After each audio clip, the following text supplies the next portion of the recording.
Avis vascular centre మన దేశంలోనే the best varicose vein hospital.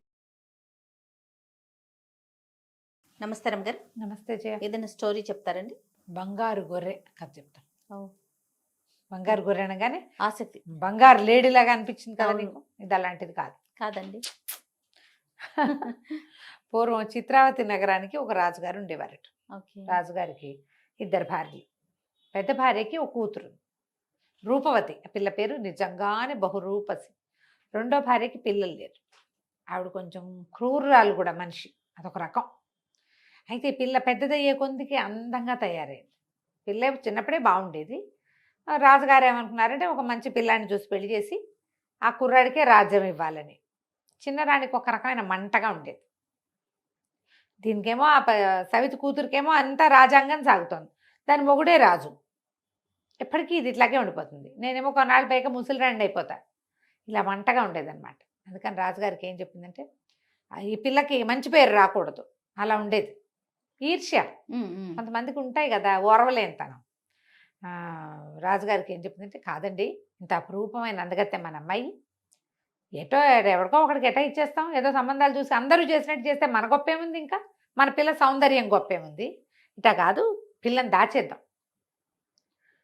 పిల్లని పెళ్లి కూతుర్ని వెతికి పట్టుకోగలిగే వాడికే పిల్లనిచ్చి పెళ్లి చేస్తాం. రాజా అంతఃపురం అంతా తిరగచ్చు. వాళ్ళు అంతఃపురంలోనే ఉంటుంది పాప, దాన్ని వెతికి పట్టుకోవాలి. ఎవరు వెతికి పట్టుకోలేరో వాడు తల కొట్టించి కోట కట్టించాలి. అయ్యో, అమ్మాయికి చెడ్డ పేరు రావాలంటే ఏంటి, ఈ అమ్మాయి వల్ల వాళ్ళు చచ్చిపోయారు అనే పేరు ఎప్పటికీ మోసుకోవాలి కదా అమ్మాయి. ఇలా పెట్టింది. అయితే రాణిగారి తాలూకు ఈ శ్రద్ధకి రాజుగారు చాలా ఆశ్చర్యపోయాడు. పిల్లకి అద్భుతమైన వరుణ్ణి, సాహసిని తీసుకురావాలని కోరుకుంటోంది పెంతల్లి. బాగుంది కదా, సరేననుకున్నారు. ఈ అంతఃపురం తాలూకు ఒక తోటలో, అంతఃపురానికి పెద్ద తోట ఉంది, ఒక కొలనుంది. ఆ కొలంలో నీళ్ళన్నీ తీసేసి దాని కింద ఒక భూగృహాన్ని నిర్మించారు. దానికి రాజనగర్లో నుంచి లోపల నుంచి ఒక మార్గం ఉంది. అందులోంచి యథేచ్ఛగా తిరుగుతారు. ఆ మండపంలో అమ్మాయిని పెట్టేశారు. ఆ లోపల భూగృహంలో పైన ఫుల్గా నీళ్ళు నింపేశారు. ఇది ఈ అమ్మాయి బయటకు వచ్చేందుకు వివరం లోపల ఎక్కడో ఉంది. బయట వాళ్ళకి భూగృహం ఇక్కడ కనపడుతుంది, కానీ ఇది కనిపించదు, నీళ్ళల్లో ఉంటుంది. సరే, రాజకుమారులని చాటింపేశారు. మా అమ్మాయిని మేము ఒక చోట ఉంచాం, పిల్ల ఎక్కడుందో కనుక్కున్న వాడికి ఇచ్చి పెళ్లి చేస్తాం. ఎవరైతే పిల్లని కనుక్కోలేక అంతఃపురం అంతా తిరుగుతారో వాడికి బయట తిరగకూడదు, అంతఃపురంలో తిరిగిన వాడు. మా అనుపానుని తెలిసిపోతాయి కదా, వాడు తల కొట్టేస్తా ఉన్నారు. ఓకే. ఇక ఎంతమందో వచ్చారు తండోపతండాలుగా. దీనికి పక్కనే మరువక రాజ్యం అని ఒక రాజ్యం. రాజుగారికి 3 అబ్బాయిలు ఉన్నారు. ఆ పెద్ద అబ్బాయికి మంచి ఛాలెంజెస్ అంటే ఇష్టం. నేను వెళ్ళి వెతుకుతానంటే, వదిలేనైనా వాళ్ళంతా చచ్చిపోతున్నారు, మనకి ఎందుకు వచ్చింది, ఇంకో చక్కటి పిల్లని చూసి చేసుకుందాం, 3 అక్కచెల్లెళ్ళు సంబంధం ఏదైనా చూస్తే 3 పిల్లల్ని ఇచ్చి చేసేస్తారు అని తండ్రి చెప్పినా వినలా. పక్క రాజ్యం అయ్యుండి మనం వెళ్ళపోతే మనల్ని బలహీనలు అనుకోరు ప్రపంచం అంతా, 3 ఉండి వెళ్ళపోతేట అని పెద్ద అబ్బాయి వెళ్ళాడు. జనాలతో పాటు వీడి తల కూడా కోటగోడెక్కింది. రెండో అబ్బాయి వెళ్ళాడు, అదే దారి పెట్టాడు. మూడో అబ్బాయి వెళ్తానన్నాడు. అనేసరికి ఆయన చాలా బాధపడ్డాడు. పెద్ద పిల్లలు 2 చావులతోటి.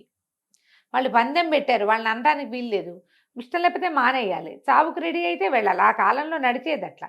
ఇది వద్దురా నాయన, ఒక్క పిల్లాడివి మిగిలేవు, నీకు పిల్ల పాప పుడతారు రేపొద్దున, ఈ మీ రాజ్యం చూసుకుంటారంటే వాళ్ళేమో 2 అటు అన్యాయం అయిపోయారు, నువ్వు అట్టా చేయటానికి వీల్లేదని ఎంత బతిమలాడినా మూడో అబ్బాయి వెళ్ళా. నాన్న, వాళ్ళు తెలివి తక్కువగా అక్కడికి వెళ్ళిపోయారు, నేను అట్టా వెళ్ళను అని చెప్పి ఇంటి దగ్గర నుంచి బోల్డ్ అన్ని బంగారు కాసులు తీసుకుని గుర్రం ఎక్కి వెళ్ళాడు. వెళ్ళి ఈ చిత్రపురిలో ఒక మంచి కంసాలిని పట్టుకున్నాడు. రాజుగారికి నగలు చేసి ఇచ్చే కంసాలి. ఏం చేశాడంటే ఆ మొత్తం బంగారం అంతా వాడు ఎదురుగుండా పోసాడు. ఒక పెద్ద సైజు గొర్రె బొమ్మ చేయి, బంగారంతో, కాళ్ళు గీళ్ళు సన్నగా ఉంటాయి. ఆ గొర్రె బొమ్మ అది ఎంత ఉండాలంటే ఒక మనిషి అందులో కూర్చునేంత కావాలి. బంగారం బోల్డ్ డబ్బులు తెచ్చాడు. ఇతను ఏం చేశాడు, కంసాలి బంగారం అంతా కరగదీసి ఒక బ్రహ్మాండమైన సైజులో ఉన్నటువంటి గొర్రె బొమ్మని చేశాడు. ఆ బంగారపు బొచ్చులాగా ఉండేటట్టుగా పైన ఉన్నదంతా ఇట్లా గీరి ఇట్లా డిజైన్ చుట్లు వచ్చేలాగా చేశాడు. ఎంత మెరిసిపోతూ భలే వెరైటీగా ఉంది అది. దానికి పొట్ట దగ్గర ఒక చిన్న ఖాళీ ఉండి అందులో కూర్చోవచ్చు ఒక మనిషి. ఆ, దాన్ని మళ్ళీ మూసేసేయచ్చు. సరే వాళ్ళ లోపల నుంచి తెరుచుకునేలాగా మీట కూడా పెట్టించాడు రాకుమారుడు. ఇప్పుడు ఏం చెప్పాడంటే, నీకు కావాల్సిన బహుమానం మా ఊరి నుంచి వస్తుంది, రాకుమారికి బహుమతిగా తెచ్చానని చెప్పు దీన్ని అని చెప్తే సరే ఒప్పుకున్నాడు. సరే బంగారంతో చేశారు కానీ ఇది బంగారం అని చెప్పలే, పంచలోహాలతో చేశామని చెప్పించాడు. ఇంత బంగారం ఎక్కడిది నీకు అని అడుగుతాడుగా రాజుగారు. అవును. ఎవరో చిన్న బొమ్మ చేసుకున్నారు, యువరాణి సరదా పడుతుందని పెద్ద బొమ్మ చేసుకొచ్చానని చెప్పాడు. వెంటనే అది యువరాణికి అప్పచెప్పబడింది. అమ్మాయి కోసం కదా తెచ్చాడు. అది ఒక చోట పెట్టి ఆ బొమ్మను చూసి మురిసిపోయింది అమ్మాయి. ఆ కొమ్ములు ఆ జుట్టు సవరిస్తూ ఎంత బాగుందో ఎంత బాగుందో, ఎంతో బాగుంది, నాకు తోడు ఉంటుంది అని చెప్పి ఆ కొమ్ములకి అవి ఇవి తగిలించుకోవచ్చు. అట్లా చేస్తారు కదా కొన్ని బొమ్మల్ని. సరదా పడింది, ఓ దండేసింది దాని మేళ్ళు. ఆ బొమ్మ లోపల నుంచి యువరాణి సౌందర్యాన్ని చక్కగా చూశాడు మనవాడు, మూడో కుమారుడు రాకుమారుడు. చూశాక ఏం చేశాడు, ఓ పూట ఉన్నాడు, రెండో ఎన్ని పూటలు ఉంటాడు లోపల. యువరాణి కోసం భోజనం అవి వచ్చేవి. భోజనం వస్తే ఇక ఆ వచ్చిన భోజనాన్ని వీడు చల్లగా బయటకు వచ్చి తినేసేవాడు. ఈ పిల్లకి అర్థం కాలే, ఏమిటి పళ్ళు అవి రాత్రి తిందాం నుంచి అని లేవేమిటి. 4-5 రోజులు గడిచాక చూసుకుంది, ఎవరో తినేస్తున్నారు వీటిని. ఎవరు తింటున్నారు, ఎవరు వస్తున్నారు, ఎవరు రారు లోపలికి. అమ్మాయి మామూలుగా బయట తిరుగుతూనే ఉంటుంది. ఎవడైనా రాకుమారుడు వచ్చి కనుక్కుంటాడు అనగానే భూగృహంలోకి వెళ్ళిపోతుంది. ఆ రాకుమారు ఇక మరి వస్తూనే ఉన్నారు చచ్చిపోవడానికి సిద్ధపడి. ఈ పిల్ల లోపలే ఉంటుంది. నేను ఇక్కడ పెట్టినవి ఎట్ట మాయమైపోతాయి. చూసి చూసి ఒక వారం తిరిగేసరికి పసిగట్టేసింది, ఎవరో వస్తున్నాడు లోపలికి ఇందులో ఇంచి అని. ఆ మీట నొక్కేసి ఇది బయటికి లాగేసింది రాకుమారుని. ఆశ్చర్యపోయింది, వాడు ఎంత చక్కగా ఉన్నాడో. ఈ పిల్ల ఇన్ని రోజుల నుంచి దాక్కుంటోంది కానీ ఒక్క రాజకుమారుని మగవాడిని కంటితో చూసింది లేదు అమ్మాయి. వీడు చక్కగా హ్యాండ్సమ్గా చేయెత్తున్నాడు. 20-25 ఏళ్ళు ఉన్నాయి వీడికి, 20 ఏళ్ళు పైన ఉన్నాయి. ఆ పిల్లకి 16-17 సంవత్సరాలు ఉంటాయి. లోపల ఎవరు ఉండరు కదా, ఇద్దరు కలిసి పేక ఆడుకున్నారు, అవి ఆడుకున్నారు, ఇవి ఆడుకున్నారు, కబుర్లు చెప్పని చివరికి ప్రేమ ఆడుకున్నారు కూడా. సరే ఎట్లా పెళ్లి చేసుకోవాలి. అయితే అబ్బాయి ఏమన్నాడంటే, ముందు ఏదైనా ఒక బరువైన వస్తువు తీసుకొచ్చి దీని కాలు విరకొట్టేద్దాం, నేను అందులో కూర్చుంటాను, కాలు రిపేర్ చేయించి పట్టుకురామని చెప్పు మీ నాన్నకి అని చెప్పి. సరే ఏం చేశాడు, అక్కడి నుంచి ఇక్కడి నుంచి వెతుకుని సామాన్లలో, రాజకుమారి సామాన్లలో అంత పెద్ద మందపాటి సామాన్లు ఏం లేవు, ఏదో ఒక దాంతో కాలు విరకొట్టేశాడు. దానికి కొట్టేసి లోపలికి కూర్చున్నాడు.